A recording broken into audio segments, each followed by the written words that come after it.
started on LinkedIn here. Sounds great.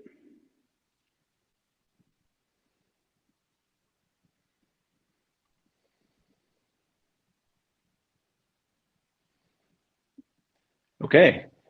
Good morning, everybody. Timo here for another edition of Basin Live, focused on Gitcoin Climate, Gitcoin Alpha Round. I'm here with Alex from Recommon. How you doing, Alex? Hey, I'm doing great, Timo. How are you? Yeah, doing well. Thanks. Thanks for coming. Thanks for being here. Thanks for having me.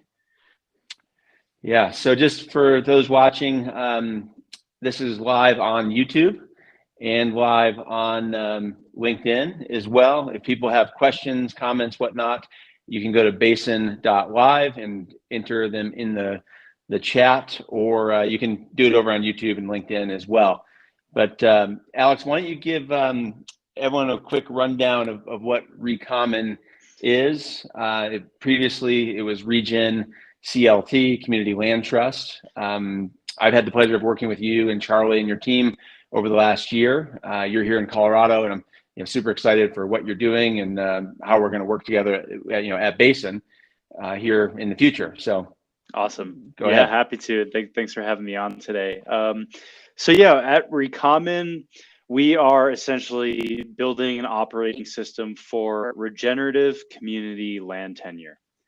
And what that really means is we're looking at the best available tools and techniques and frameworks around how people access land, how land is held in community trust, used effectively and properly in alignment with the ecology, and then how people access that land. So that's a big part of it. That's kind of wrapped up in the Regen CLT, or Regenerative Community Land Trust governance framework that we've been working on.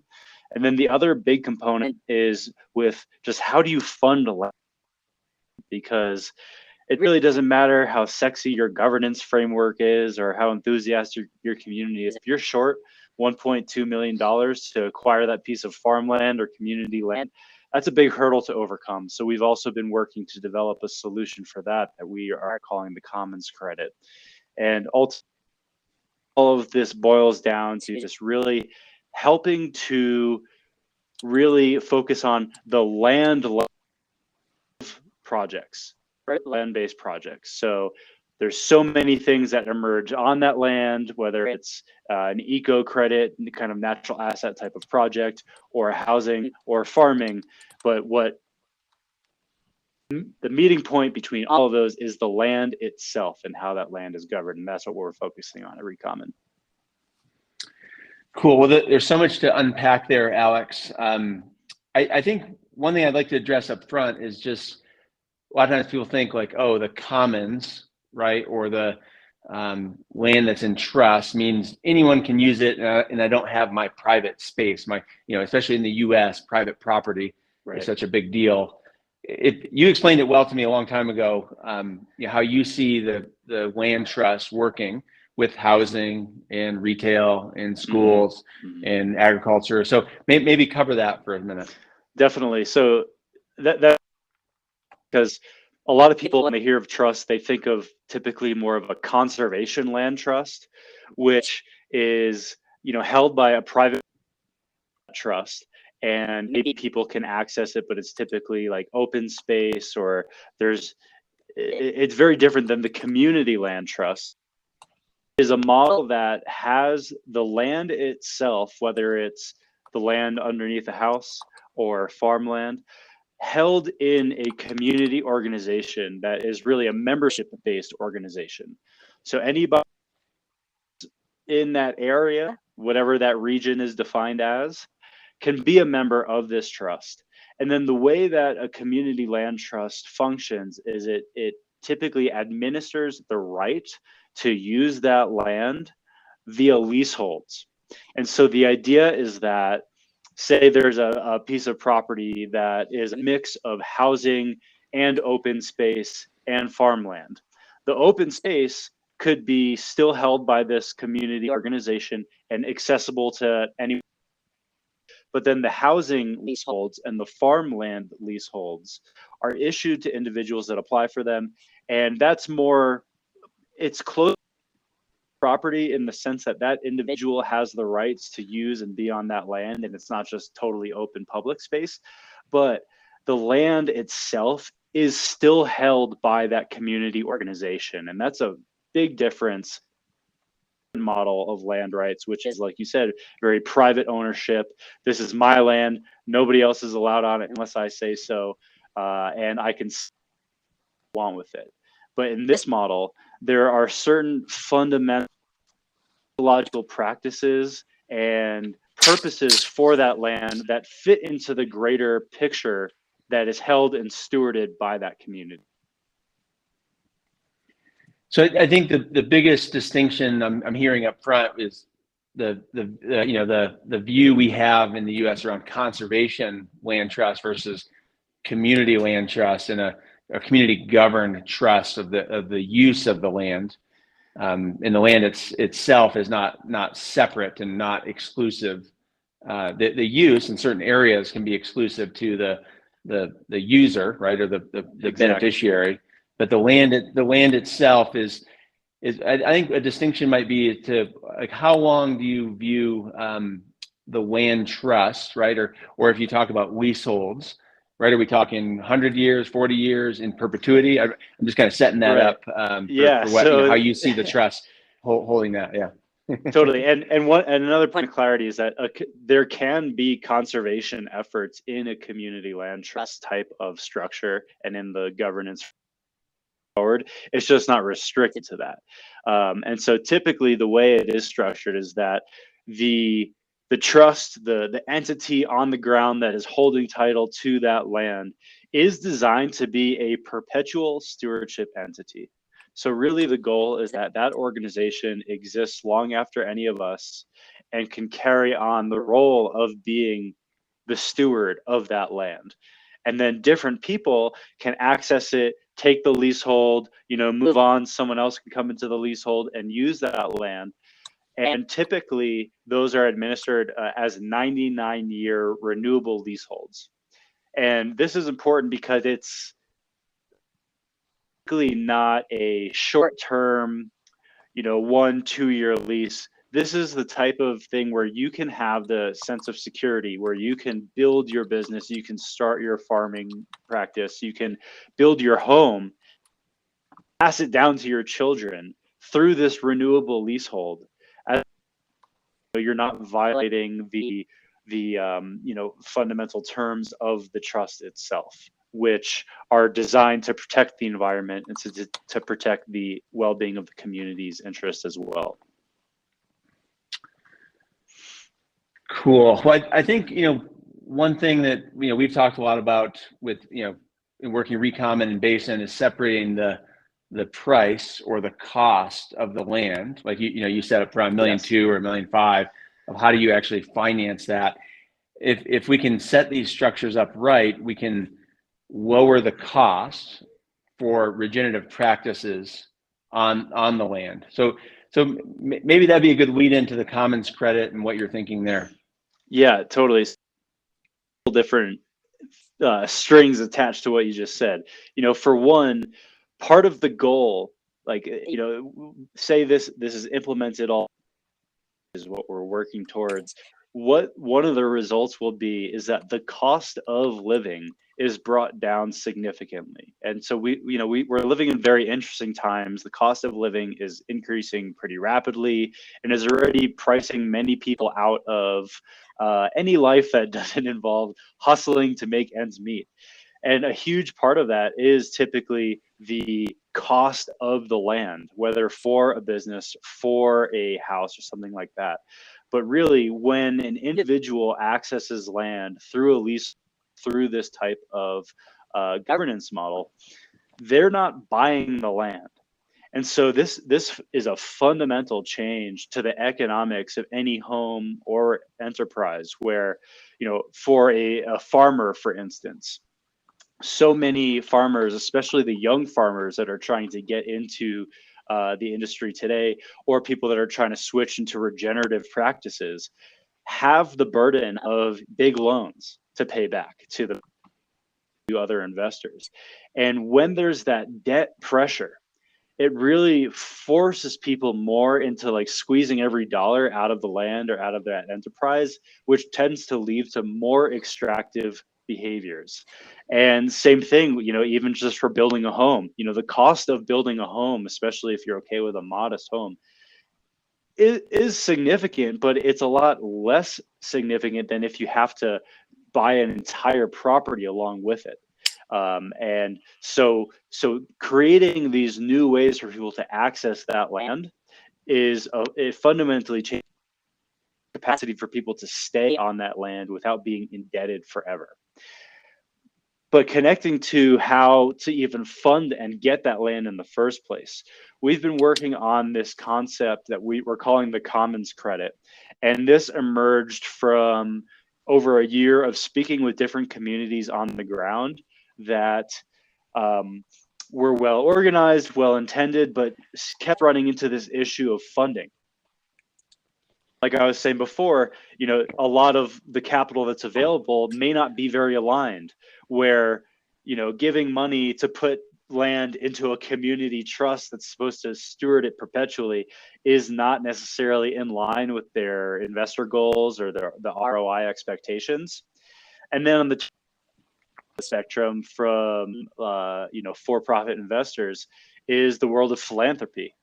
And that has done a lot, but really we see a lot of the philanthropic land gets concentrated into a lot of these legacy nonprofit conservation groups, which is fine, but is also a very specific use case with these very monolithic entities. And at the end of the day, philanthropy can only get you so far. Donations are great, the goodwill of others is great, but there's there. And it really feels like that middle ground between a philanthropic donation and then a for-profit investment. And so find that middle ground and unlock it in a way so that the value of that land can be captured on it being resold to have value, because we know that land held in community trust, protected, for generations to come, has a lot of value. Current economic paradigm doesn't necessarily recognize that as much, and so capturing that value, but more deeply than just a traditional real estate valuation, where we're looking at the economic capacity, because some be translated into economic terms, of the ecology. So what potential, like what is the value of this soil being remediated, of increasing biodiversity, of sustaining a community and growing a bunch of healthy food? Like all of that has very real value that to capture. And in a sense, this commons credit is a vehicle for a whole systems accounting methodology. The goal then is that people can invest into the regenerative potential of that value increase of that land without actually having the ownership rights that would say, hey, I'm the sole owner, I can sell it and do whatever I want with it. So you're investing into the regenerative potential of this land. And then the technological element that we're creating for this is that any given piece of land can have a commons credit created for it. And that, in a sense, becomes the digital twin of that land. It's the digital representation of that very physical property. And using different tools, or measuring, recording, and verifying, using satellite data, using ground truthing and on-ground sensors to verify these increases over time. And as the technology improves, we could have the commons credit bridging towards real-time updating of that value based off of this information. And now all of a sudden we have this digital asset that represents the land. It gives you a seat at the table for governance, but doesn't give you full governance rights. So it really is starting to get at that middle ground between the for-profit side of things and the philanthropy side of things. Cool. I think right, extractive, right? Like you mentioned it, like the land, we become indebted to the cost of the real estate or the price of the land, and that equates to extractive activities. So like, and when you mentioned value capture, the way I like to think of it is like, it's like a different form of accounting of like value Yes. that's not necessarily being priced or accounted for properly. So you're basically taking, okay, we have the price of the land, the price of the real estate, price of the Hmm. building, whatever. And then you have all these other valuable things: ecology, biodiversity, clean air, clean water, ecosystem services, people's health and livelihood, peace of mind, right? Yep. Um, balance, harmony. We've talked about this before: spiritual and cultural, Yep. recreational services, whatnot. But so you can start to account for that, and maybe redistribute's not the right word, but like it's more of a, like this leads into like Web3, right? And like ground Exactly. up ownership of that, those two different value stacks of like traditional value Hmm. and all this other value that's there, but it's just not accounted for. And thinking of it as a value stack, I think, is a really nice framing, because when we start talking about digital assets, but that are representations of the physical realm, it starts at the, sure, you could go into the soil and underground geology, but ultimately it starts with the land, and then different things can stack on top of it. So the value of housing, the value of productive farmland, the value of different carbon credits, for example, all stem directly from a given piece of land. And so when we start thinking of the world of impact certificates and even different regenerative, whether it's community development or habitat restoration, the governance of that land and the tenure of that land that work is being done on is critical. And we've seen this already in many examples in the carbon credit space, where maybe a project gets funded, credits are sold to reforest this area. But if that's privately held by some individual that has different motives, there's zero guarantee that those credits and that work being done is locked in for the foreseeable future.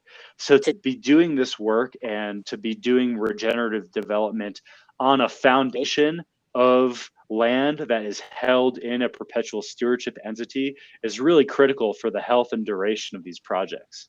And then the other, I think, really exciting component of the commons credit concept that we're developing is that not only is it a way for people to fund the acquisition of new land to come into trust, but then it becomes a way where people can speculate and trade this credit, that value of the land. And that speculation is directly connected still to that specific piece of. So there's a royalty at every exchange that returns back to that community on the ground. And so now, as we're aligning incentives where people can speculate on the value of land increasing, and they can know that regenerative activities are poised to happen on that land. And their speculation doesn't extract from the community. It actually continually fuels and provides funding for the community. So it can be a source of valuable funding for ongoing community development efforts associated with that land, which kind of just flywheel affects the value of that land. So the speculation provides more capital in, which increases the value of the land, which increases the commons credit value. And hopefully this could just for communities to fund and improve their community. So, Alex, in some of the work sessions we've had with Recommon and in Basin, we tried to differentiate between when you hold something in perpetuity, perpetual stewardship entity like a trust, versus when it might be appropriate to flip, right, or sell or resell something to actually to gather some of that value back that you've maybe created, or maybe things have just changed on an asset and it just doesn't make sense to own that or hold that. What have you settled on since it was before the holidays we talked last? What has Recommon settled on that more? It really comes down to the group initiating the effort to begin with, because Recommon, we're building the tools for more permanence and more more permanent community development efforts, really the goal is to create a distributed network of resilient communities, especially in the face of these converging crises and the changing climate that we have today. The system change at a fundamental level comes down to the community and how we're able to exist. And so other projects that are maybe remediating and regenerating land and then selling it and using the profits to then kind of regenerate further efforts is a bit of a different business and even conceptual model. It 100% has a place in this broad landscape of regenerative work. But I think really what it comes to is the group that's initiating the effort to start needs to be super clear on what the intention is, just so that any stakeholders that get involved can know and be on the same page together. So for example, that could be a community that says, hey, we want to acquire this land because we're in a food desert and we need some to be able to grow local, organic, healthy food and to secure this farmland before it gets turned into a strip mall. Where another group might come in, there's this brownfield site that we want to acquire because it has huge remediation potential. And then once that land is remediated through the efforts and capital we bring in to do so, then we want to sell it back on the market. But then again, having some sort of covenant stewardship entity behind it that can work is preserved, and that whatever business or happening occurs on that land after that remediation effort is done is still aligned and is not just going to be undoing the good work that's been done. I love how you said that, of like, what's the intention up front, right? Mm-hmm. Of like, is the goal to fix it and flip it, fix it and keep some of it, put it in perpetual trust? Like, I think being clear about that makes tons of sense. Yeah, and there's no where are answer. You guys on? So I was just going to say, there's no right answer necessarily. Like, especially when it comes to words like community and community development. For some people, they might flash to a housing development. Other people might think to like holding hands and chanting together, And so this is a wide spectrum. So really, no matter what the group is or what the project is, taking the effort and not making assumptions that everybody's on the same page, because it could look a whole bunch of different ways, and there's no answer. It's more just, are we clear about this? Because then we can move forward, with that clarity. Yeah, you're echoing something that like a learning I've had over the last couple of years. I've been in the real estate business for 20 years, but the last few years talking about all these regenerative practices and restoration, conservation, regeneration, housing, eco villages, farming, you name it, whatever the word is, people's mental models, like it varies so much. Even people, right, that we've talked to over and over and over might have a totally different view of what real estate is, what property is, and then you get into the technicalities of what's a leasehold, right? What's a tenant? What's a landlord? A lot of people what is proper use? Space don't like those terms. Yeah. Mm-hmm. Yeah. Well, cool. One other thing I wanted to ask you was, like, where are you on like pilot projects? I know Joe Brewer was up in Rollinsville before he came to Carbondale a few weeks ago, I guess a few months ago. Where are you on pilot projects? And actually, I know you've done a lot of legal work and governance work. Like where are you in the process? So really, the past year of our work has been a lot of refining these core ideas and concepts and frameworks that we've been building. And we've done a lot of iteration and gotten a lot of great feedback. And now we're really focusing our efforts to implementing this on the ground. Like you said, Joe Brewer and the group working in Bari Chara, Colombia, a group that we're speaking with to implement some of these on the ground. And then we're also looking forward to initiating our own Colorado project to do this, because what we realized, for one, is that you can only iterate and ideate so much in this theoretical realm.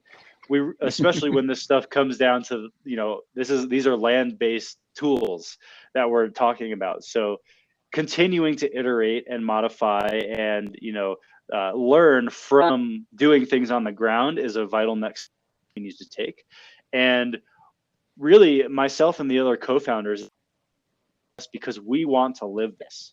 We wanted to figure these things out for ourselves and for the greater good. So that's what theme of this year is initiating our own project, or at least like having some of the core Recommon team being instigators of this new initiative, to put it into practice ourselves, because we've been the ones obsessing over this for quite some time, and know these ideas pretty well, and try to communicate them as effectively as possible. But at the end of the day, we got to walk the talk, and we're very excited to do so. So if people are interested in our work and in seeing what we're up to, they can definitely go to our website, which is recommon.land. Sign up for our newsletter, can also join our Discord. But in the coming weeks and month or so, we're going to start activating conversations about an initiative here to implement some of these governance and land funding frameworks. Cool. Well, you and I joked before that the heart of refi is in Colorado. So Yes. No harm, no foul to all the people working all over the world, in Colombia and Europe and Africa and South America. But us Coloradans, there's a lot of really cool projects and initiatives happening here around the state. So I just want to send a shout out to all those. Absolutely. Yeah. I mean, that's been one of the biggest takeaways since launching this project, is that we've connected with people from all around the world that hold a similar vision in their heads and in their hearts about this better way to do things, to access and take care of the land, a better way to organize as a community. And these ideas that we've been working on are really, we're weaving together ideas that already existed. The pillars of our work are permaculture and ecology, that includes regenerative agriculture and biomimicry and all these different forms of syntropic, earth-friendly ecosystem health. That is one pillar. Another pillar is the community land trust model of governance that has decades of success behind it and a beautiful history. And then Web3 technology, and using these brand new tools and technologies that are available to us to build governance systems and design things in a way that can scale and really meet the needs of modern times. So weaving those all together is what we're all about. And we encourage anyone that's interested to reach out and get involved. Cool. I dropped your grant link in the chat, both here at Basin Live, over at YouTube and LinkedIn. So if people want to support Recommon's work and Alex and Charlie and the crew, please do so over on Gitcoin. You can also click back to grants link once you go there, and you can see the other 40 climate projects and 10 bundles. So Alex, I really appreciate you coming, and I look forward to our collaboration, with what we're doing at Basin, and that kind of the hybrid model we're working on, but also the perpetual long-term model in the governance aspects. Yep, love it, and excited to continue collaborating. Thanks for hosting, Timo, and we'll talk again soon. Okay, thanks, Alex. I really appreciate it, and we'll find out where Gmo is from Sylvie Dow. I'm not sure if he's having browser issues. Oh, there he is. I know.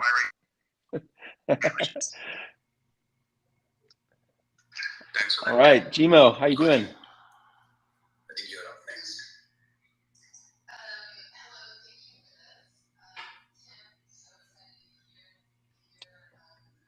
Gmo, can you hear me?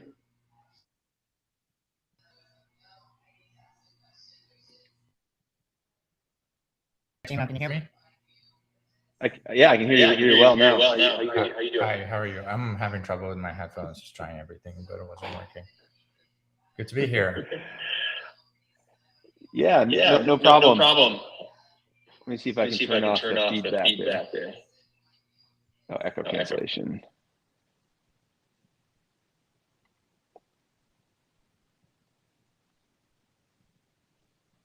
What about now? I can hear you just fine. I think I should try and rejoin the link just to make sure it touches the mic. On the previous page it showed it, but let me do that real quick. If you can hit echo cancellation, if your headphones aren't working, just rejoin and turn it on.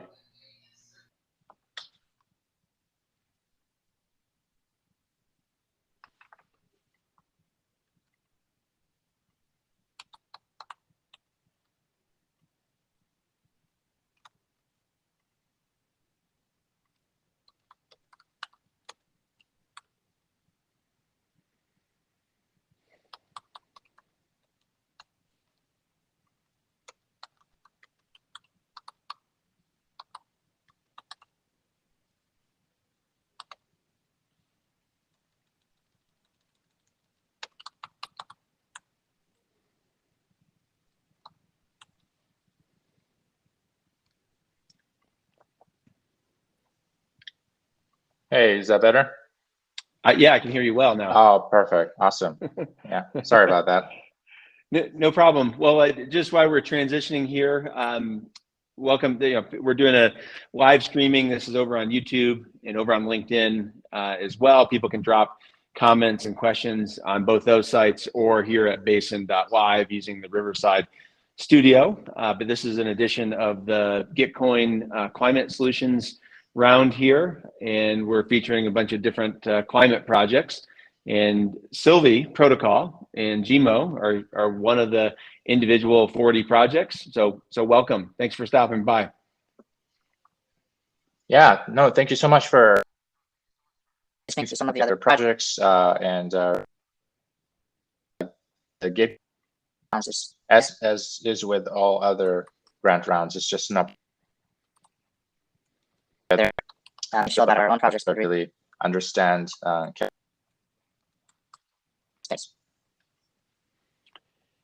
Yeah, I agree completely, GMO, of like learning about the other projects. Like for me, one of the funnest parts so far is having these interviews, and then actually, I've been editing them myself, like for the recording, and then re-listening to like the nuances of like what people's projects are and what they're actually doing, and what it's like the learnings are really powerful. So and all the Twitter spaces and the collaboration is cool.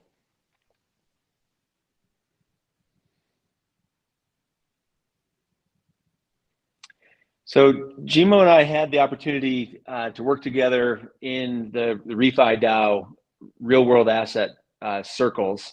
They had some founders circles over the last year. One with and we had a. Are you there? Oop, yeah, blocked out there. Go ahead. To Will talk about Demeter the other day, and you've been doing a really interesting job of transitioning. I actually hadn't heard of the Riverside platform, but it seems to be working really well. Maybe not so much right now. the beauty of technology and going live. So tell us about Sylvie and what you're up to with agroforestry and reforestation. Yeah, so Sylvie is coming up on just about a year of development now. Born of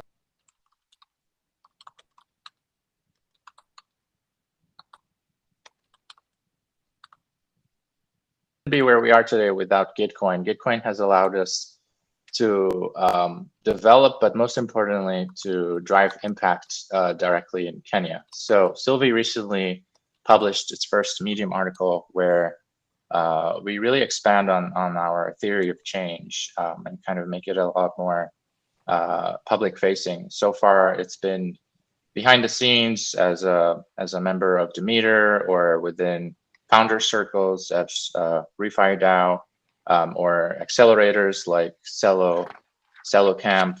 But I think we're finally ready to be a little bit more public and also ready to start collaborating with other protocols and other value chains out there. But in a nutshell, Sylvie is a reforestation protocol. We are focusing on a few things. Number one, I would say, is we're financializing the investment of reforestation via trees. So we're tokenizing the trees themselves and the associated activity around trees. And we use that as a means to releasing funds. So as you know, trees take a while to grow, but they can be understood as a life cycle with various milestones. So for example, propagating a tree, potting a sapling, maturing a sapling, planting a sapling, and then having that sapling not only survive, but reach survivability confidence. And so that that timeline of events can be broken down into payouts, into sort of performance-based payouts. So in a nutshell, that is what's happening behind, on the back end of Sylvie and the methodology that we're building, which is a tree forward contract. But this really is delivered or interfaced via a web app. So we've also been building a web app where we're truly trying to gamify this experience. A lot of other MRV projects have used the example or the analogy of Pokemon Go for X, Y, or Z. And for Sylvie, it is for tree stewardship. And so there are all types of information that can be captured on the ground via MRV. We're trying to make it fun and accessible and easy to use. Examples of those would be capturing coordinates or proof of life for a tree or proof of specific activity. So we have deployed our beta app, and our biggest pilot is in Kenya, where we are helping restore Kenya's remaining rainforest, the Kakamega forest. So I think it's an incredible area to be piloting this. Not only is there a lot of carbon additionality potential, but there's all types of biodiversity trends that we are addressing and specifically where agriculture and natural habitat meet. As you know, the force for deforestation and habitat loss is very much agriculture driven. So we are putting these tools very much in the hand of the farmers, not only to help them introduce things like agroforestry, which involve trees, but also to introduce the tree value chain to them, especially because they're just a couple hundred meters away from the planting sites for reforestation. So yeah, there's a lot there to unpack, but that's basically what Sylvie's doing. Well, cool. I think when the internet cut out there, I was telling people that we had the opportunity to work together in the Refi DAO real world assets or founder circle 11. We were working on some different projects and trying to bring these technologies together. The time period was a little short, so we haven't talked since the holidays, but I'm excited to maybe jump back in and try and connect some of the dots where we left off of connecting the different projects. I think one of the things you mentioned that's super interesting that I'd love people to understand more about is the tree forward. People in the carbon markets are hearing a lot about forward contracts for carbon offsets, and you're taking it a little bit further with like the forest and trees and the benefits that brings. And so if you could just explain what forward means to people and how you're thinking about it. Yeah, absolutely. I'm hearing some feedback, so trying to get that. Not sure if it's coming out on your side as well, but I hear some feedback. But I will explain the forward contract. So a lot of carbon projects are moving into forward financing. What we're thinking is forward financing should not be limited to carbon additionality, but there are all types of additional eco-credit issuances that are promising. And so the tree is a foundational asset class in that context, where not only is there carbon opportunity, but all other types of methodologies or asset classes or eco-credit. The biodiversity that it brings, the rehydration that it brings, the potential cycles in air or water or pollination, ecosystem services. There's all types of realizable value. And so we're seeing really the tree as a building block to carrying capacity, if you will, that is easier to tokenize than sort of compose independently all these other eco credits. And so this is kind of the thesis at Sylvie. And that means that we aren't focusing, for example, on life underwater or in completely different bioregions where trees are not where trees are just not prevalent. So yeah, that comes with its pros and cons, I would say. But the situation is that we're planting about 2 billion trees annually. We're losing about 15 billion. So the trend is just really ugly. And as we tokenize trees, I think we're also able to distribute and decentralize tree or reforestation related operations substantially. And so in Kenya, we're not working with commercial suppliers or commercial nurseries. We're building these from the ground up in small to medium scale seed beds and nursery sites across farmers. Think 1,000 to 15,000 sapling capacity each. And I think this is sort of the theory of change that we're going after at Sylvie. And it adds up quickly. We're working with about 15 different locations. We've propagated successfully 70,000 trees, and we're looking to cross 100,000 trees soon. We're also working forest services, and all this planting will happen in designated reforestation sites. So yeah, that is the idea of forwards.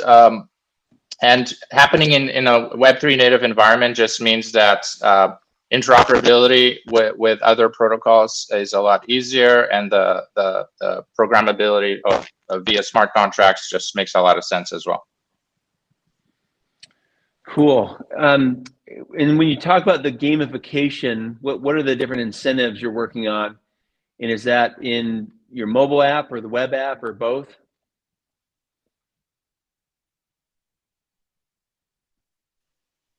Yeah, so the web app, from a user experience perspective, has a lot of gamification.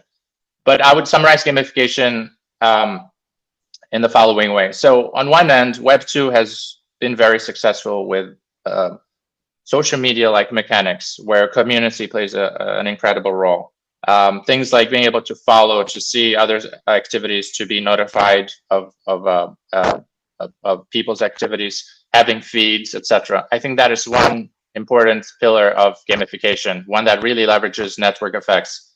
And then the other is just how citizen science has also grown exponentially over the last decade or two. In many cases, actually competing with legacy or more institutional approach to scientific literature, or in fact, peer-reviewed literature. So our approach to gamification is trying to bring these two worlds together. One, trying to distill the science into very accessible format, but still creating a vehicle for those who are interested. Or they might be already working in climate action, but maybe interested in diving into climate action, but just want a recognizable sort of vehicle from which to create this work, share the impact, etc. Cool. And so where are you today? Are you still in Florida, or are you back in Africa? Yeah, I'm in Florida. I'm just south of Miami and Homestead, but the Sylvie operation is in Tennessee, in Kenya, in Florida. We just partnered with Econavi as well. So we're really going after reforestation as well as agroforestry. I know today we didn't talk too much about agroforestry, but we're at a stage where in Kenya, we're looking to scale from 15 locations to about 30 by Q2 or so. And then we would also like to test and replicate our theory of change around the world via microgrants. Cool. And so have you guys decided what chain you're building on officially? Yeah, so we're building on Celo. We've received a grant from Climate Collective. And I think Celo is really interesting. Not only is it a bit of a refi hub, but its stables are very effective. And so in Kenya, our payouts are incorporate the CUSD, which has been really flawless. And there are a lot of on-the-ground partners in Kenya as well to help off-ramp those, such as Kotani Pay. And then we are looking at Regen Network for the methodology development. I think they just bring a lot of scientific integrity to how they approach forward-looking eco credits. And super excited as an integration of Demeter's Filecoin grant to leverage IPFS. Regen Network is also an integration there. So this Filecoin grant would allow us not only to introduce IPFS as sort of a Web3 native storage and clearing solution, but also immutable proof, but also collaborate with Regen Network to spearhead Regen also introducing IPFS. Right now they don't. And so I think this is really going to bring a lot of efforts together via Demeter. And yeah, we're in. So to answer your question, yeah, our smart contracts are in Celo. We're leveraging other Web3 protocols like IPFS. We're very much working closely with Demeter from a claim resolution framework perspective. And that is a very important logic needed for the settlement of tree claims, one that maybe starts a little bit more centralized, but evolves into a decentralized approach. And yeah, we're also looking at Regen Network for the methodology. Although we're in fact methodology agnostic beyond the tree forward. So we wouldn't care if there's carbon accounting done via some legacy system or on some other methodology in Regen Network. We hope that our tree forwards can enable all types of different registering of credits. Cool. Well, you mentioned interoperability and composability, like that, and that's a really great example of what, like Celo for payments, cross-border payments for paying land stewards, Regen Network for the issuance of credits that can be then bridged to Polygon or Celo or other, Solana, other places, and the registry and the methodology, putting that on Regen Network, and then IPFS for those who don't know, that's an interplanetary file system. So storing stuff in a trustless fashion, a transparent way of like, what are those claims that Jimo is talking about, and what are the resolutions of those claims, and if there's a discrepancy around those claims. So I think those three things are a really great example of interoperability. Yeah, incredible. And I mean, there's so much happening now in Web3 that it's hard to be completely interoperable with all projects. But I think this early architecture will allow further interoperability to scale. And you mentioned bridging. I wonder if bridging is going to become more and more complex or just simplify over time. I'm hoping that it will become simple and easier over time. And I think a lot of people agree. But yeah, having to work with Regen Network will mean we'll have to understand Cosmos, and Celo is a great EVM compatible chain. So yeah, this is how we're positioned currently. Well, cool. And since we brought it up, and Will Masters was on last week, why don't you go over Demeter and the MRV and how you see that fitting in with Sylvie?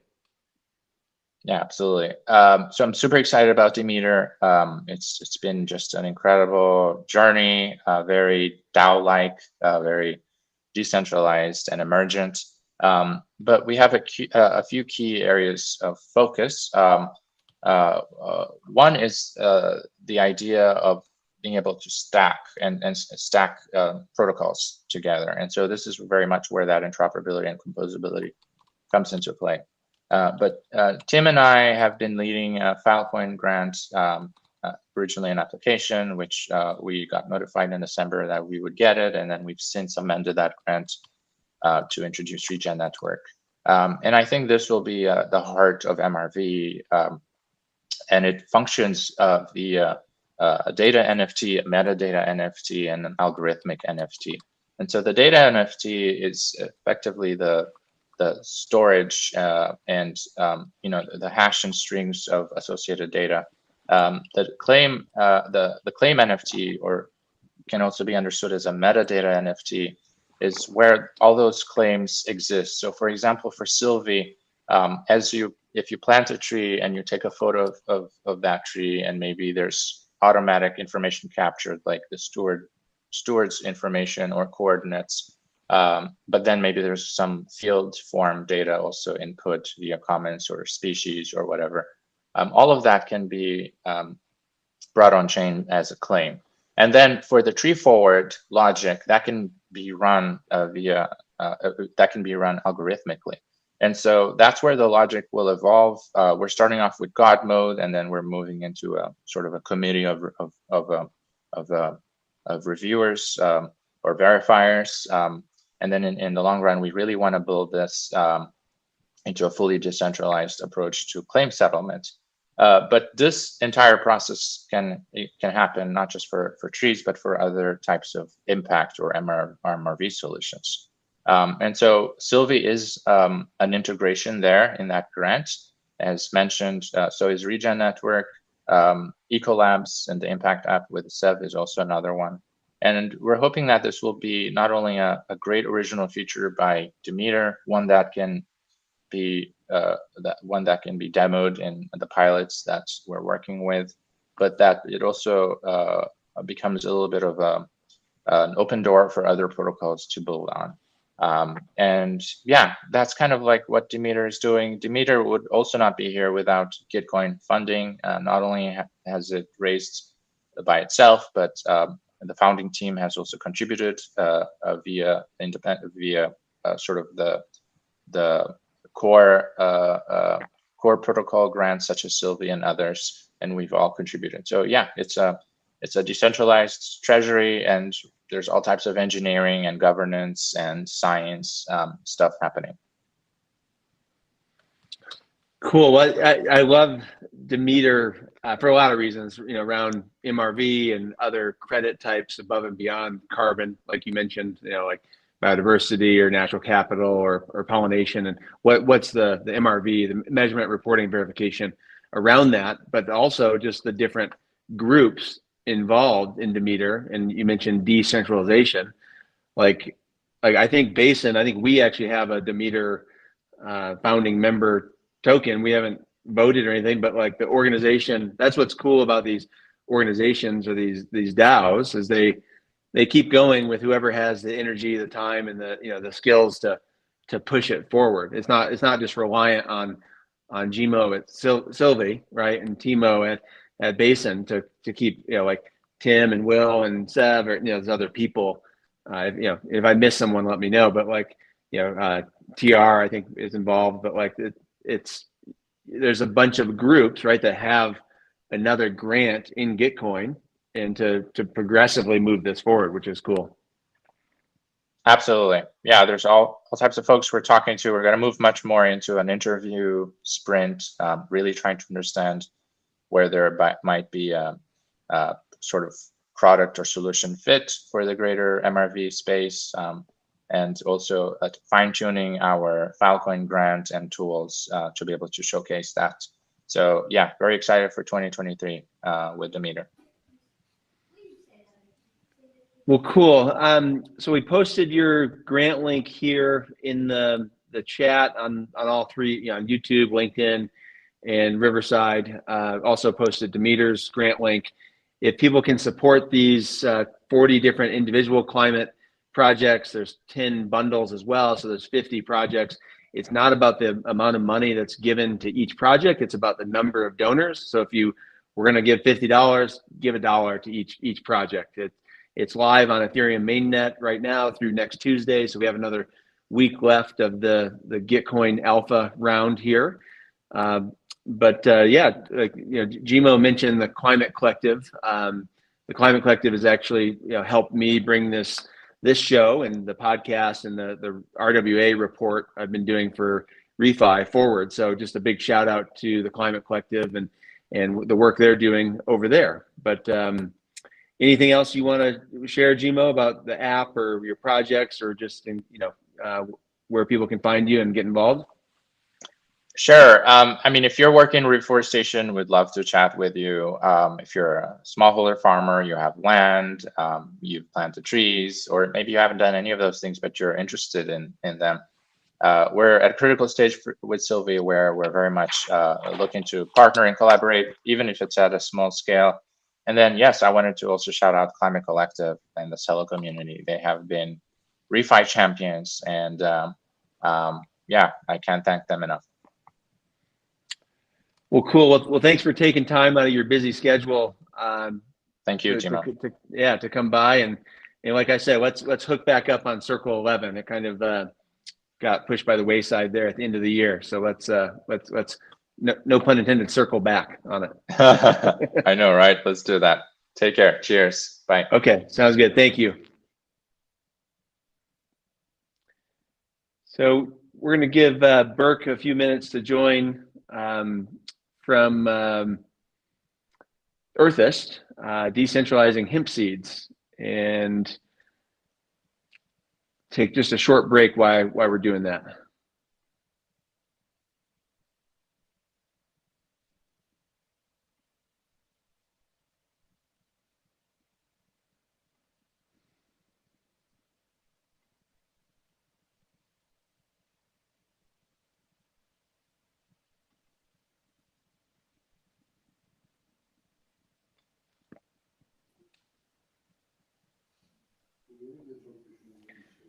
Hi, Burke. Hi, Timo. How is my voice coming? It sounds great. Amazing. Sounds perfect. Nice seeing you. Thank you for hosting amazing casts. I'm loving to use the Riverside, by the way. Oh, great. Thank you. Yeah, we're just testing it out. We might try Restream. I don't know if you've seen that. It's another streaming app. Might try that tomorrow or next week. It's all an experiment, right? Yay. Loving the experiments. So Well, cool, Burke. Welcome to the Basin Live session. Just as a reminder for everyone, this is live streaming over on YouTube, and it's live streaming on LinkedIn as well. If people have questions, they can drop it in any of the chats of the 3 different services, and we'll try and get the questions answered here. But Burke has a project called Earthist in the Gitcoin Climate Round. So why don't you just give us a quick rundown of what Earthist is and what you're up to?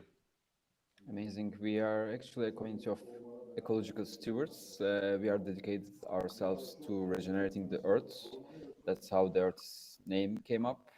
But our tool of love is doing the regeneration is through the use of hemp, which is the non-psychoactive variety of cannabis plant, using the methods to sequester carbon and to produce carbon-conscious raw materials and products to get the industry in a more region side of the thing, actually.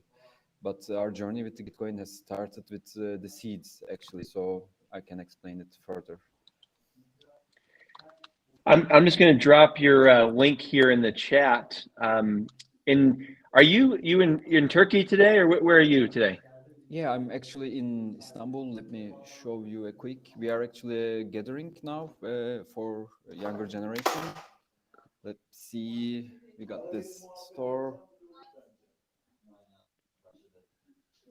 Cool. So we actually got a little hub supported by Gitcoin.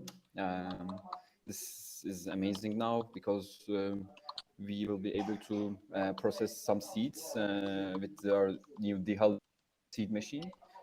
Because the problem in our industry, in our country right now, is to process the raw material, actually. So we've been farming for the last 3.5 years, and I think this legalization was in end of 2017. So as you know, this plant has been illegal for so long, for about 100 years and about 70 years now.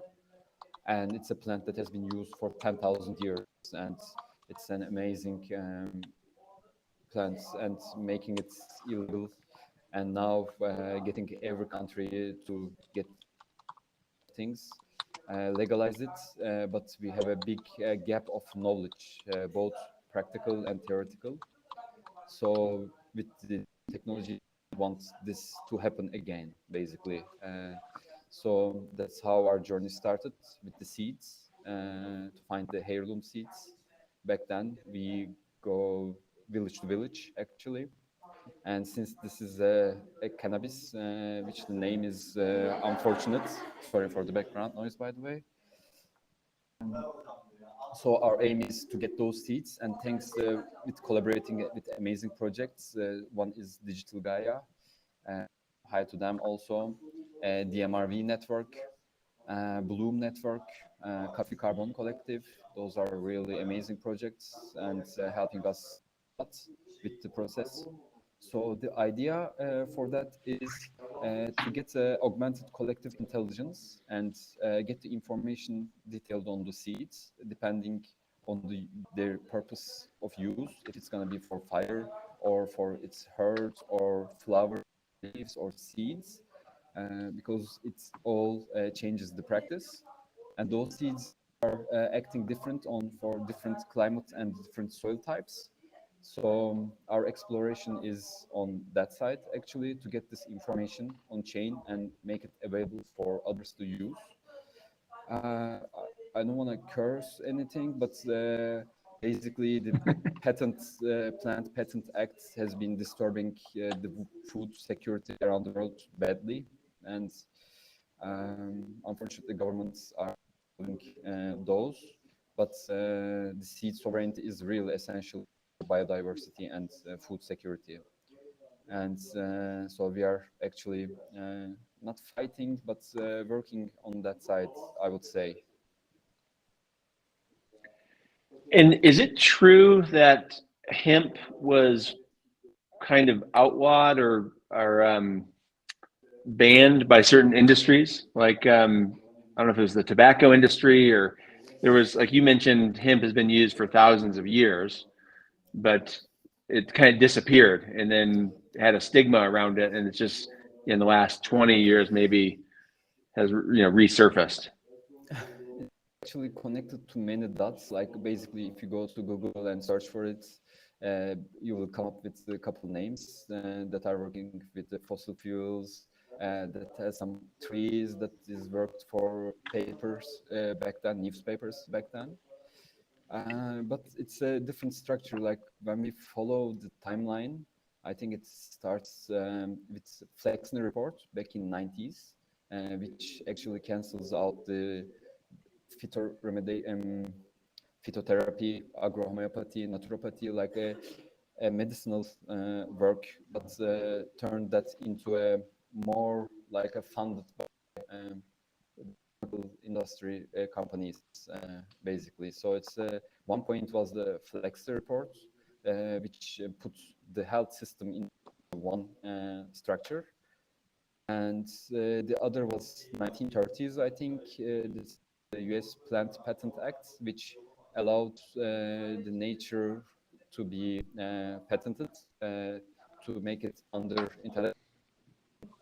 And now it's opened the way for getting it on oligopoly that slowly during time, 100 years, slowly became the owner of our food chain. And so, yeah, there are some things in the, but for me personally, I think it's like if you see the connection between the human health and the soil health, and if you stop that, there's an option for you to earn money with the patented drugs, I would say. And I think that was the real reason in banning, I would say, this amazing plant. So I'm just looking through your grant here. Tell us a little bit about the heirloom seeds and how you're gathering them and in your seed bank. Okay, so as I said, until back then, the Patent Plant Act that time, basically all plants were considered heirlooms. Wording of the heirloom came after the agricultural revolution back in the 50s. So actually heirloom seeds haven't changed then, basically.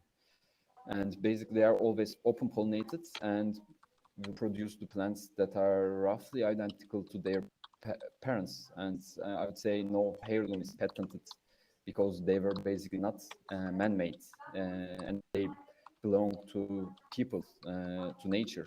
And um, so I would start with that. But about the journey, like basically we had to go to villages and friends with the farmers because, um, okay, but 5 years ago when I started farming, the seeds are everywhere and that you could just collect and plant and then repeat this process for infinite seeds, basically, right? I mean, this makes a clear idea of what agriculture is. But then I saw, as I mentioned, those are actually intellectual property, and it might be some illegal acts, and you might get sued if you sell uh, or give to anyone else. And that's why, like in our country, also there are seed exchanges. Like we basically festivals to change the seeds, so which is legal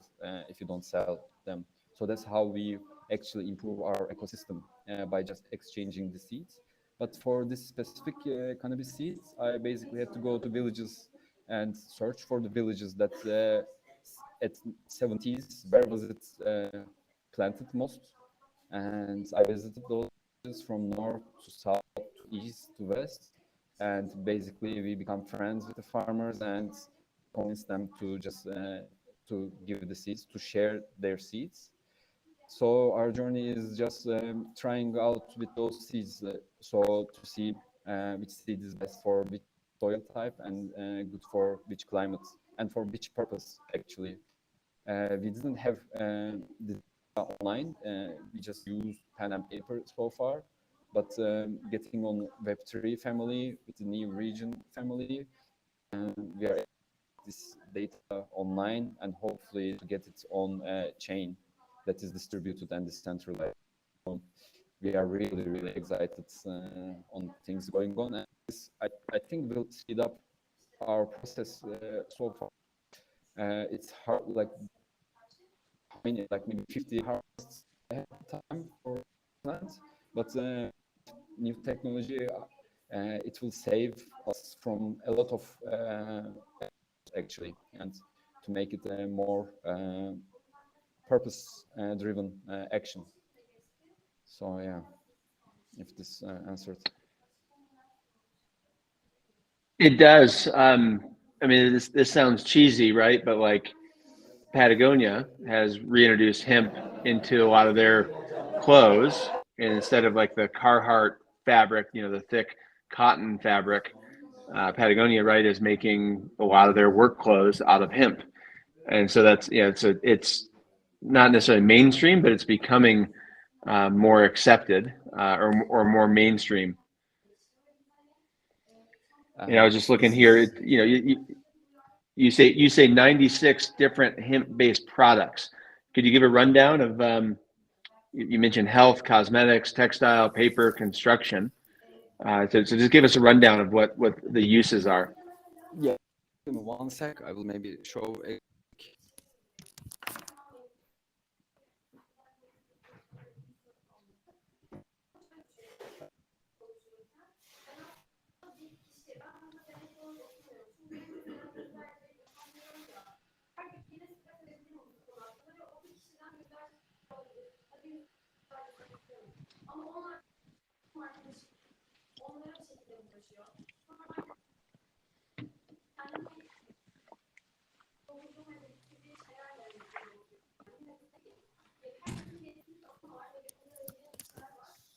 So we don't have everything here right now, but we have the seeds, we have the oil, we have some cosmetics in the store, but I will just get into fiber quick.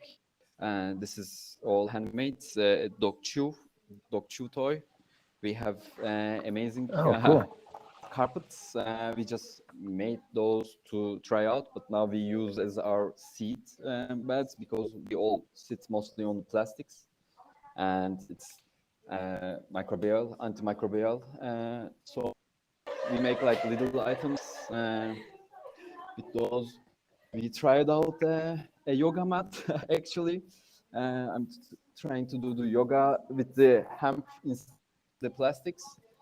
We make cute bags. Oh, cool. And those are all supporting underprivileged women in the villages. Actually, this is our sister project called Banara. They work with women around the country to create those amazing items with hemp fiber. Textile, like just thinking out loud, like a textile on soil and degenerating the soil while doing it, it's really not a smart thing. I mean, we are in 2023 now, and we should have been much smarter than this, because cotton is a once a year crop. It uses about 4 times more water. The numbers say it changes from research to research, but I would say about 20% of pesticides and insecticides. So this is really a brainer actually to use hemp fiber, because it's UV resistant, it's more durable, and the cloth is cool in summer and warm in winter. It's biodegradable, like you can just put it on the soil and get it back as a biomaterial. So it basically has minimal ecological footprint. So this is only one part of the plant. Then we have the herd, which we use it for construction material, isolation material actually, not construction. But it would be improved to construction if mixed with other materials. So with the textile, with the fiber, as I showed you, it has about 6% of cellulose in it.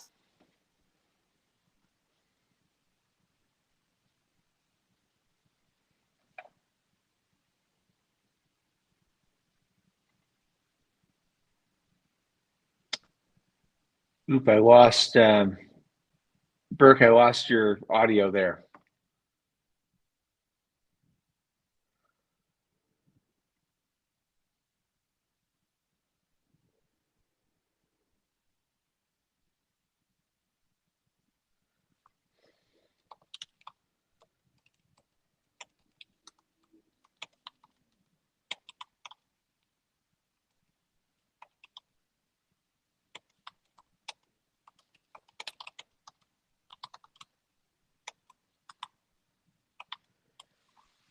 So Burke is coming to us live from Istanbul, Turkey, and we're having some internet issues.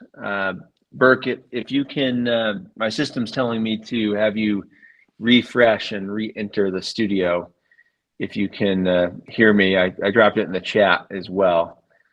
So just bear with us for a minute while we try and get Burke back.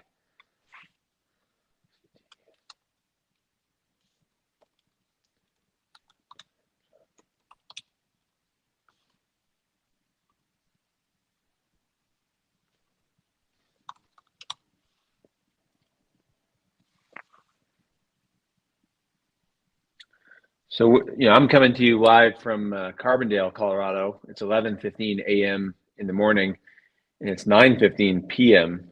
in Istanbul right now. But definitely go ahead and check out Burke's grant. I'm going to drop it in the chat here again. And if anyone has any questions around Gitcoin Climate or Gitcoin Alpha, just go ahead and drop those in the chat as well. Maybe I can answer them for you. Looks like Burke is rejoining here.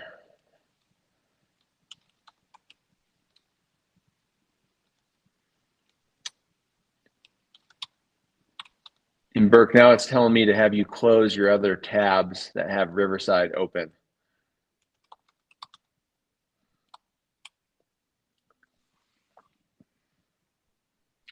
So, as a reminder, why Burke's internet is getting sorted out here is this is part of the Gitcoin Climate Round, Gitcoin Alpha, Gitcoin funds public goods. Over the last several years, they funded $70 million of public good open source software. Several million dollars, a couple million dollars in the last 2 years for climate. And this round specifically is $333,000 for all these awesome climate projects. There's 40 individual climate projects and 10 bundles around oceans, forests, regenerative agriculture, impact, indigenous people, you name it. Anything having to do with climate, nature, biodiversity, data, open source software. Go ahead and check those out. You can go to gitcoin.co and check them out. And there's Burke. We can see you now. Wow, can you hear me also? Yeah, hear you great. Yep. Amazing. Sorry for this interruption. No problem. Welcome back. Thanks. Good to be here. So the others, can I just continue? Like where did Yeah, go for it. Yeah. left out?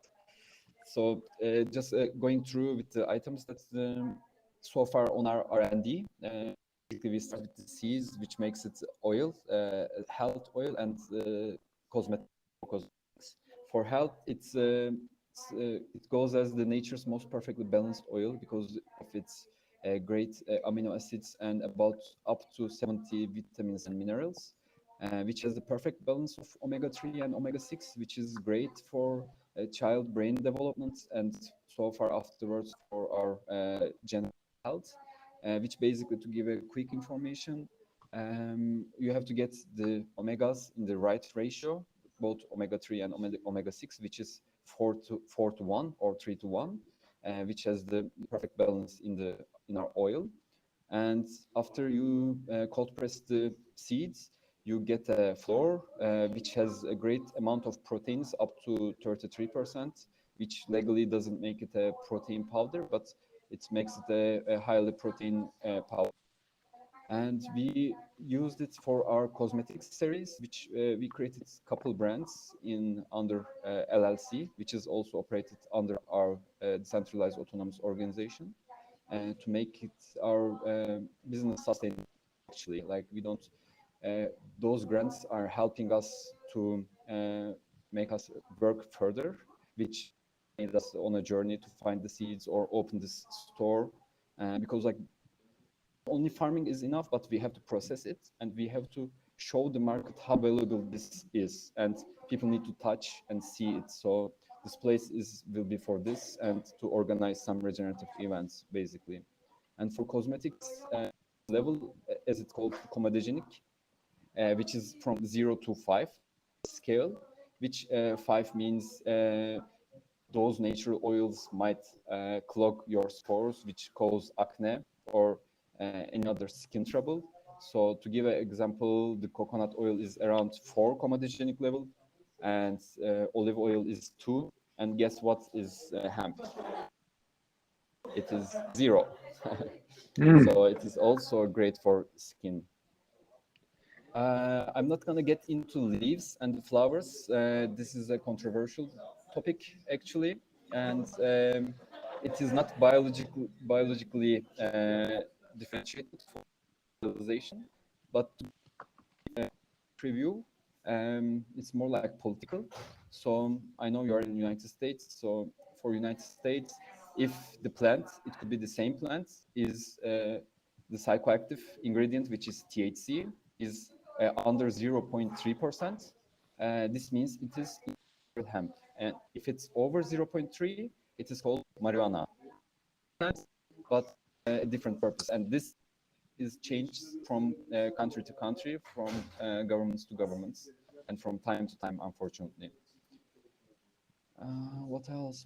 It's like so many things to talk about, but Burke, I had a question around water usage in hemp as like I guess, how much water does it use, and then can it be grown year round, or is it a seasonal crop? So depending on the purpose of the growing, so planted for multipurpose, which means we get the seeds, we get the stem, which turns into fiber or herd.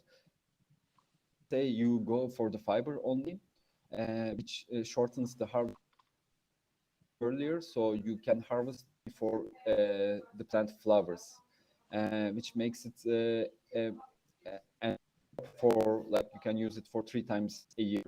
But as you know, like we are in the regenerative side of things, so we use, such as the peanuts after harvesting our plant. So our legal requirements only allows us to plant this only once, which takes about 108, 110 days. So we have crops. Um, as I said, use or uh, I think sometimes tried out onions and garlics too. After the really, because as you know, the degraded soil means nutrition or food. That's why I love this refi movement. Like it can't be like on the ground. So I know that if we change the carbon dioxide to soil carbon through a plant, we improve the organic matter, which turns out and gives out better nutrition and better taste for everything. So I'm really hopeful for that side. And about water usage, we were so far on the north. For other plantations, we actually gave out our seeds for free thanks to Gitcoin. We planted about 6,200,000 seeds this season, which is a great amount for our country, but not for the industrial hemp producer countries.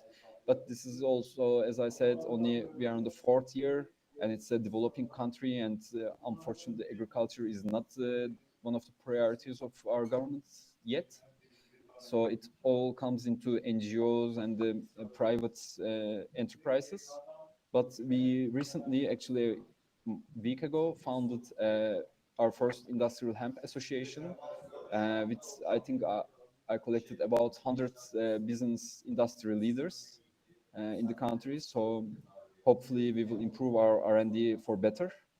So this will hopefully change the bottleneck we have currently with some access to investments for our future. And now we have different legalizations coming up on this election in couple months. I think it's decided for May, mid-May. So this will allow medicinal cannabis to be implemented, hopefully. It sounds, Burke, like a super plant, like a super crop. Is that, would that be an accurate description, or what are some of the downsides of it? I think it's the only downside is the understanding from the people, uh, because the endocannabinoid system from this plant is just being known only recently. I think back to 30 years ago by Dr. Malchum from Israel.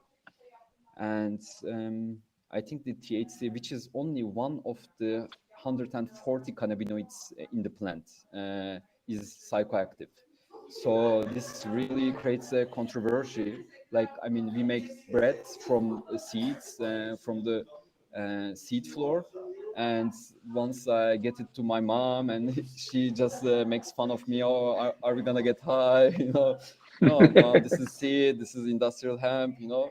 So I think one is that, and other than that, I don't see any part. But this endocannabinoid system, which is related to cannabinoids in the plant, is major and should be researched much more, because it's a system that resides within all animals except the insects.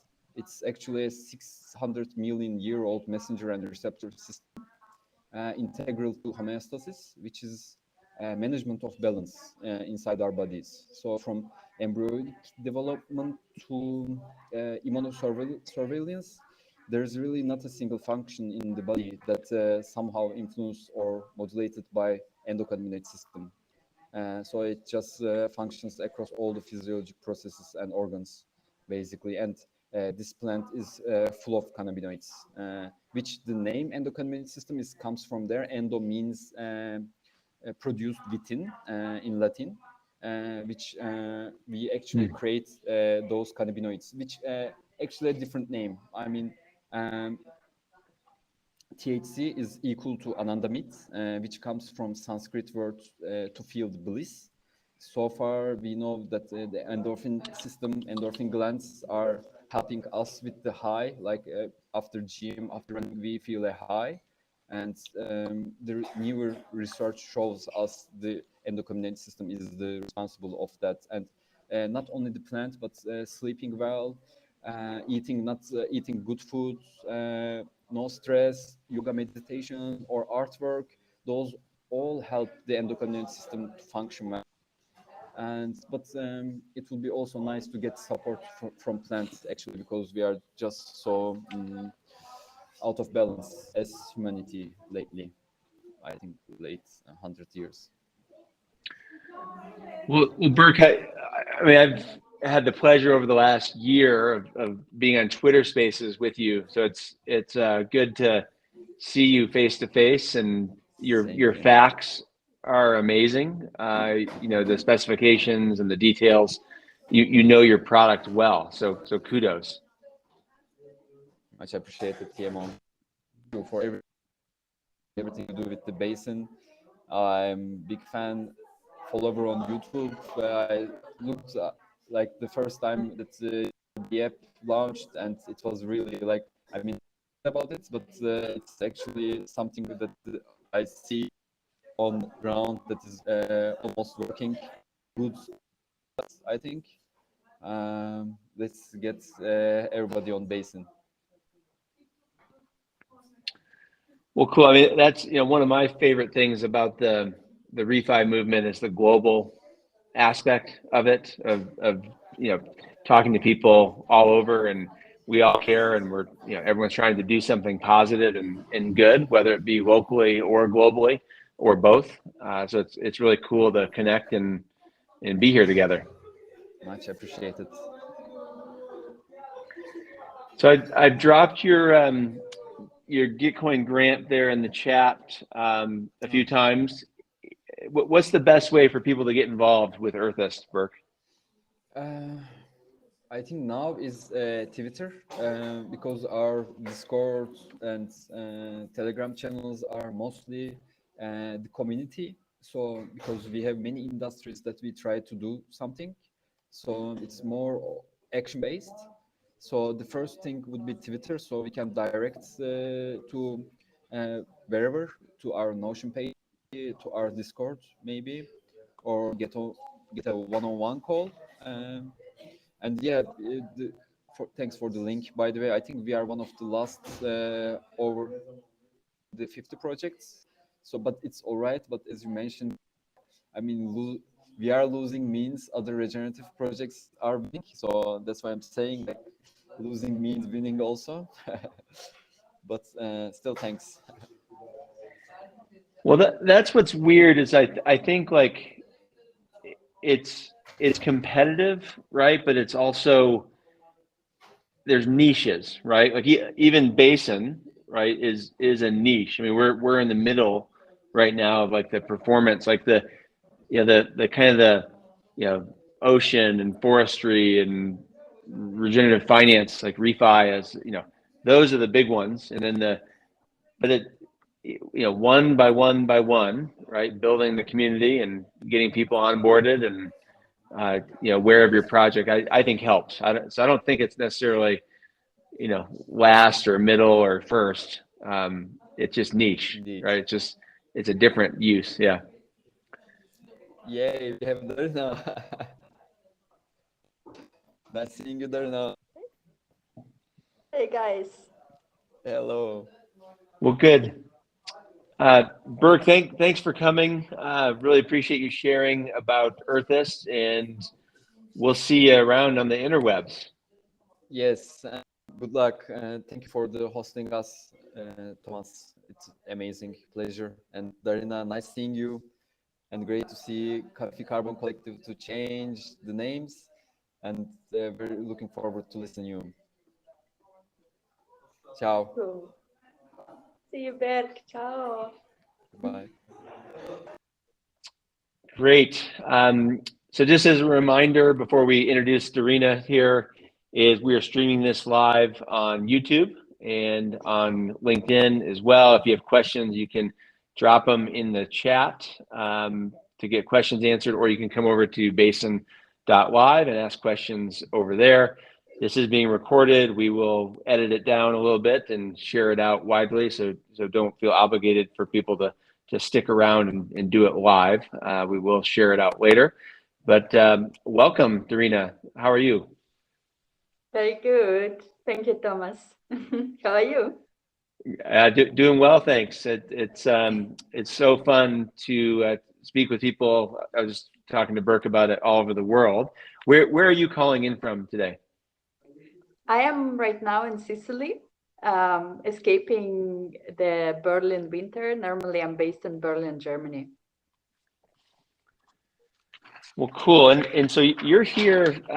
You have a lot of different things going on, but we have the agriculture bundle as part of the. There's 40 individual projects, and there's 50 bundles. And this bundle has 8 projects devoted to agriculture, healthy food, water, material, medicinal security, and lands, and carbon and whatnot, biodiversity and ecosystem services. So why don't you give us a rundown, one, of the bundle, but then also what we're obviously going to talk about the coffee company, and you have an AI company that you're a part of as well. So I'd love to just touch on all that. Cool. Thanks, Thomas. Yeah. It's becoming really difficult to differentiate the messages, Go up in the spaces. I'm like, okay, what's the order of things I go for? But yeah, it's pretty cool to be in a bundle. I feel, especially in the agriculture one, because we are very much like all the projects there very aligned on the mission and vision. Even though we work in different parts of the world, we tackle problems locally in a different way. Still, I feel that bundle is very, has a very clear mission to spread regenerative agriculture, educate farmers, support smallholders, work on the access to water, and all those things that any regenerative agriculture project needs. And we as a coffee impact collective there fit also really well, because basically what we do is helping coffee producers to transition to regenerative agriculture, and in a bigger context, then enable them to trade coffee together with the impact that they create at their farms. Well, cool. I love those 8 projects. Can you give a rundown? You touched on the coffee collective, but to give a rundown of, you got Kenga and Water Cycle, Ogallala. We've obviously heard from Will Masters last week. Regro. I'm not sure how you say the one in Uganda, Ayoweka maybe, and then DMRV, I think, with network. Burke just mentioned them, so it'd be good to kind of cover the different projects in the bundle, if you don't mind. Super. Let's do that. I hope I will not forget anyone. So Kanga is operating in India. This is a project by Shan. And what they're doing is building a bioregional educational center, as well as center and practices that help local communities to come back to Ayurvedic knowledge. I think it's in Kula in India, and they have been already doing quite a lot of projects on the ground. The second one is Ayoweka, Uganda, by Jonathan. So this one is super cool, and it has received enormous support from the ReFi community. So most of the projects there, they are related to education around regenerative agriculture, as well as implementation of the water, solar and water projects on the field. So they have quite, and like, they have really cool videos on their Twitter profile. Like if you go and check out, I always feel like, yeah, this is how regeneration should look. Then, of course, Agalala from Will. So this one was already covered. I think this week will be in the field quite a lot. So I'm really curious about hearing back from him about like next development. VSeed. This one at rates, I think I might be forgetting where, but this one is also working on educational part for regeneration for indigenous communities. And yeah, this is basically how knowledge can be shared. And then finally, DMRV network. This is also a project where myself, Will, Gimo, Sef, and a few others are involved. Yeah, so basically DMRV network, it fits really well to agricultural bundle because we are looking for ways to provide the tools to smallholder farmers DMRV. And it does not only mean that we would develop tech, because there are projects in the ecosystem that we also know, like Demeter, that develops tech. But this is our focus there is much more about figuring out what's affordable for certain use cases and helping farmers or project developers to find the right tools for their situations. Yeah. As the deliverable, as an outcome of this Gitcoin, actually we want to release a DMRV guide for smallholders, something that we work towards. And so DMRV network is different than Demeter. Yeah, so we will be working very closely with each other. We already discussed that. We even think that it's possible that we will merge, but this is up to next few weeks to figure out. Cool. Well, I love the bundle approach. I think it was one of the, maybe the water DAO or one of the other bundles, right, formed a DAO around their a decentralized autonomous organization around their bundle. So it's, again, you know, one of the common themes on these spaces or these video sessions has been collaboration, you know, in working together. So how have you found, you know, how are you coordinating? You know, what are the best tools you're using to work together? So at the moment, it's mainly ad hoc coordination through Telegram. We do have a governance structure in place as well for the bundle and agreement about current Gitcoin round. However, longer term is still up to discussion.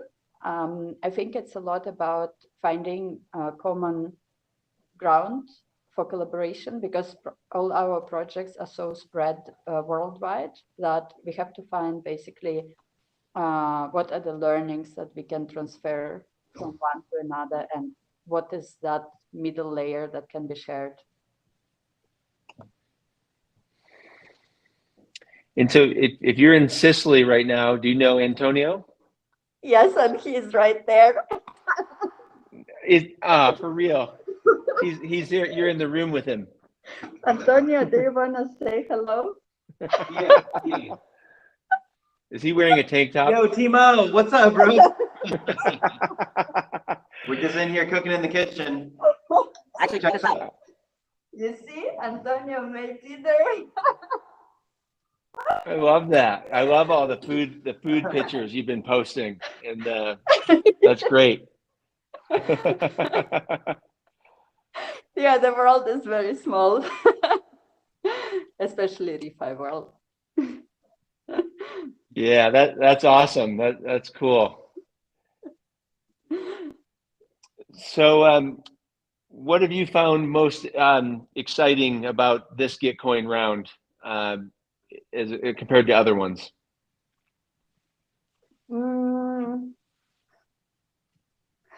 Yeah, I think there are many learnings, you know. Exciting, I don't know if I can apply that word, but interesting, I would use that one. So I think the social dynamic, there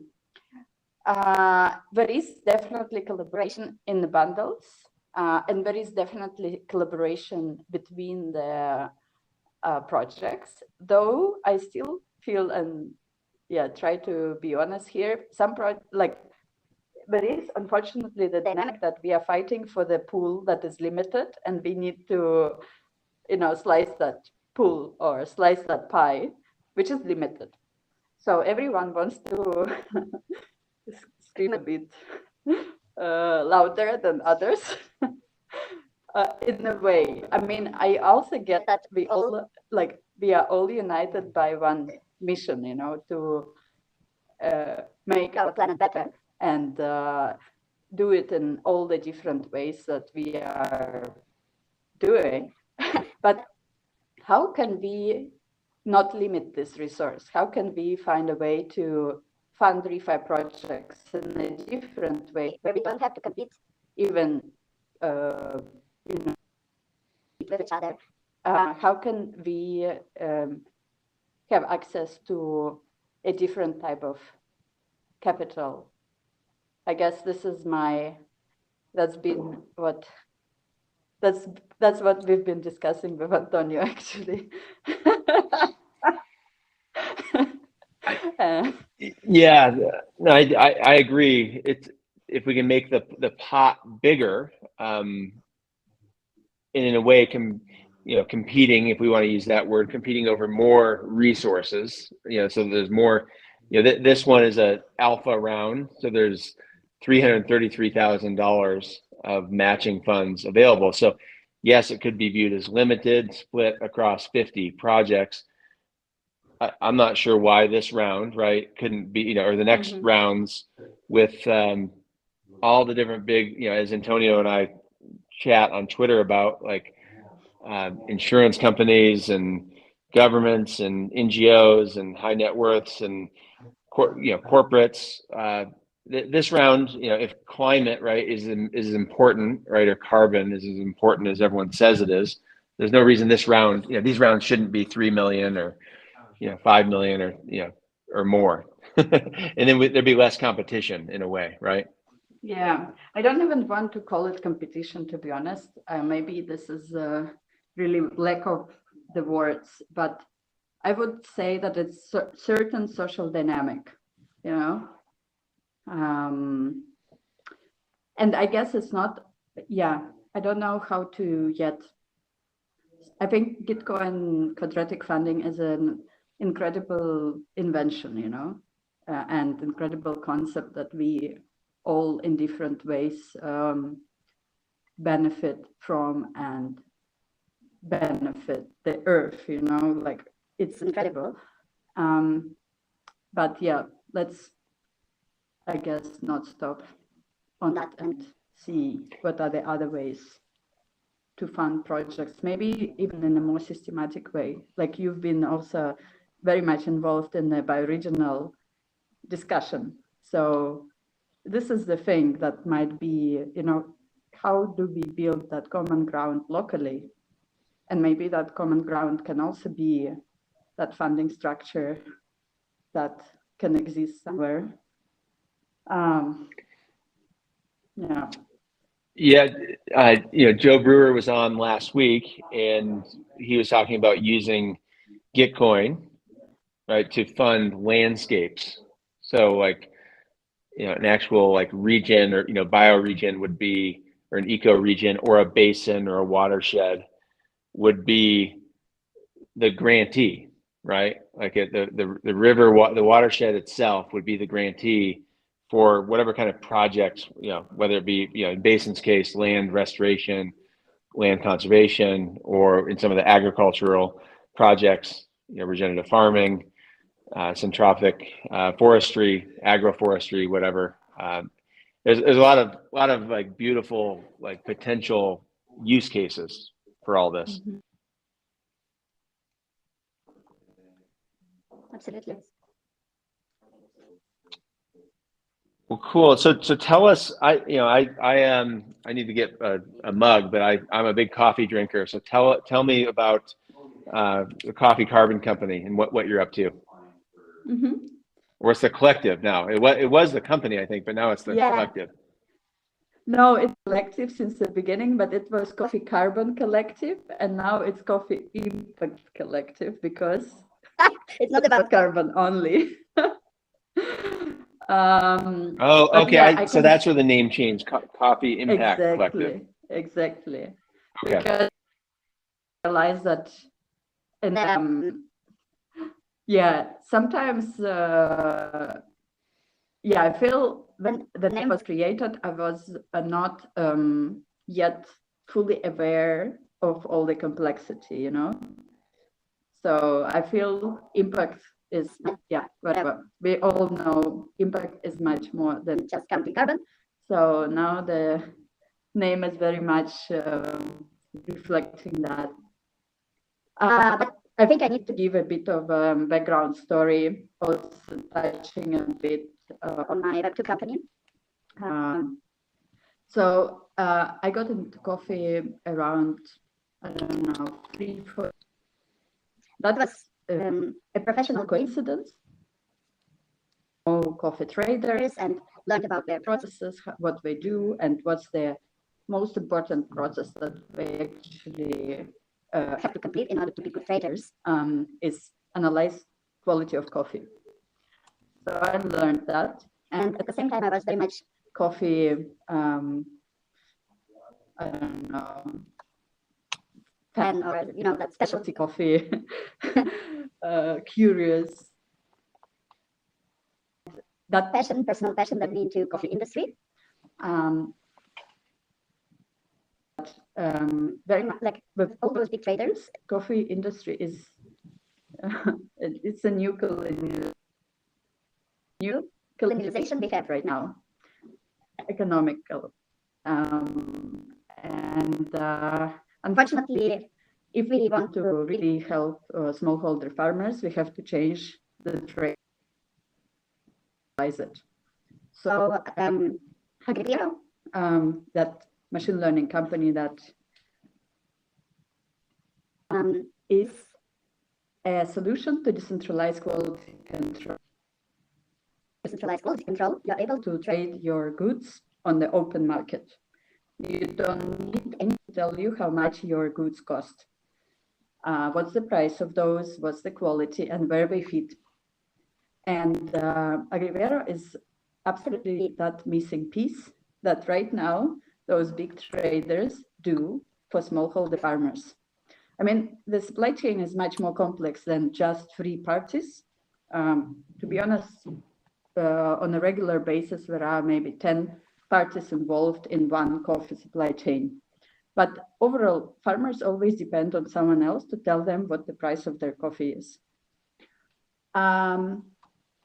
So looking into that, so that Agrivero is a missing piece in Coffee Impact Collective. Yeah, with Agrivero, we already have a few big and small customers, so the product is working in the field and we are scaling. But the thing is that there are more steps to do, and this is what Coffee Impact Collective will be doing. Building a layer for decentralized trade where produce can also trade it with, can be traded with the impact that it creates. And it's very simple. When you have a good DMRV, you are able to understand what happens on every hectare and attach it to the kilo of coffee produced on that hectare. Well, not simple, but the concept is like that.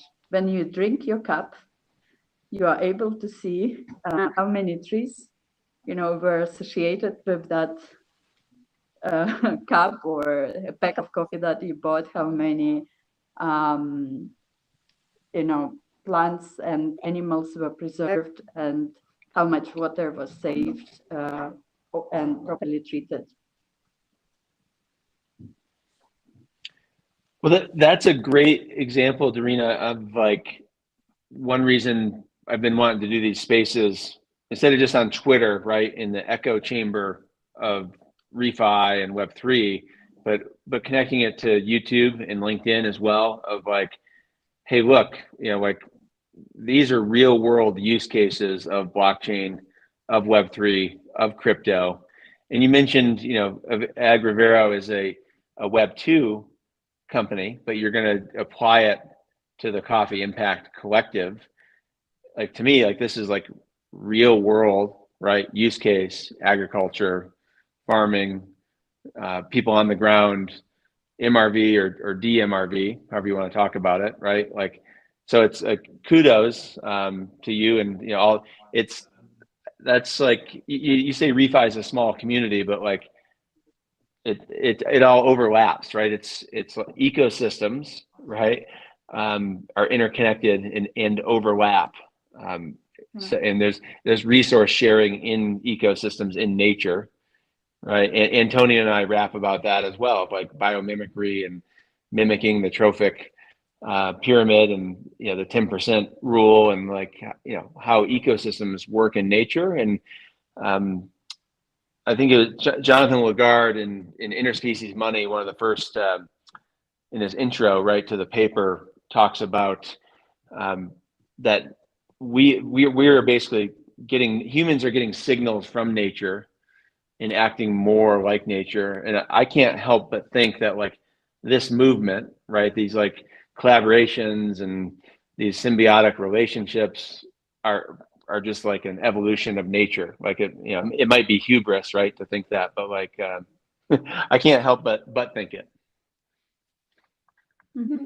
Yeah, there is a lot of overlap between everything that we are doing, and I think that's the biggest excitement of Gitcoin Round, because we all get to know what we are doing and how much we progress. It's like an update, update 2 weeks up, which is also cool because in the end of the day, everything what we do has to come together. In this another form of shape.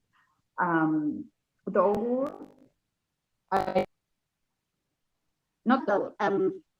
yeah, it's just I would love to see more overlap between crypto and regenerative in a community of regenerators. If you put regenerators in one room, need time to warm up and talk to each other. And yeah, I feel there is still some work for us all to do in finding a language that's inclusive for all and that actually bridges the gap rather than creating even bigger one. Yeah, but I agree. Well, definitely on 2 of those points. Like one, like Gitcoin, like coming together is like a report card, right? It's like an accountability of like, well, what did I do in the last quarter, right? Or what did we do? And also where are we headed? It's like a roadmap. But then also like, GMO is on, and we're talking about interoperability and composability of like the projects being able to collaborate and work together, and how can Basin work with Demeter or DMRV Collective, or what role does Digital Gaia play in all this? Who's doing forestry and who's doing ocean, blue carbon stuff. Like you have to communicate and you have to collaborate and talk. So this is it's a great reoccurring theme throughout the year to be able to get together and do this. Exactly. Well, cool. I know it's late there in Sicily.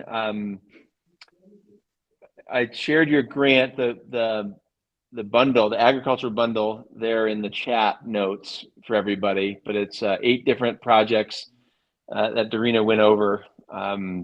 So please head on over to that grant, and then you can click the back to grants link, and there's a link to all the grants, and you can add them to your cart. If you have a limited amount of money that people are going to donate, please just spread them across the projects. It's not about the amount of money that's received, it's about the number of donors, so the number of contributors to each grant. That's what engages quadratic funding and the wisdom of the crowd. So I look forward to talking more and collaborating more over the next week for sure, and beyond.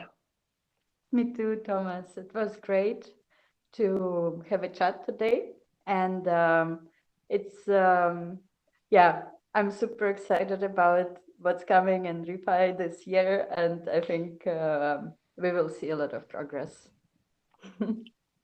Well, cool. Tell Antonio I'm waiting for my olive oil shipment. I'll tell so. him. I'll see if he packs it. Well, cool. Enjoy your dinner, and thanks for all your hard work and in your smiling face. It's great to see you, and that's the other reason I like this better than Twitter Spaces, because you actually get to see people. Like Burke was just on, and I've never had a video call with him yet, so it's I've talked to him a bunch and chatted with him, but it's nice to put the humanness behind it. Exactly. Let's be human. Cool. Thank you, Thomas. Wish you a good day, and greetings to everyone who will be in basin.live later. Cool. Sounds good. We're going to do it a few more days this week, and maybe a little bit next week before the round ends. We'll just keep it going. So amazing. Cool. Ciao. Well, thanks, Darina. Well, thanks everyone for tuning in to Basin Live over on YouTube and LinkedIn. We had some good attendance over on the chat. Tika dropped by from Regen Network to say hello there in LinkedIn, as well as a couple other people. This was recorded and will be posted to all the normal channels. Also, the audio will be on Spotify and iTunes podcasts, whatnot. But special thanks to the Climate Collective for making this possible. And this has been brought to you by basin.global. We're using real estate fundamentals to solve the climate, nature, and biodiversity crisis. So you can get your own Basin token over at beta.basin.global to test it out.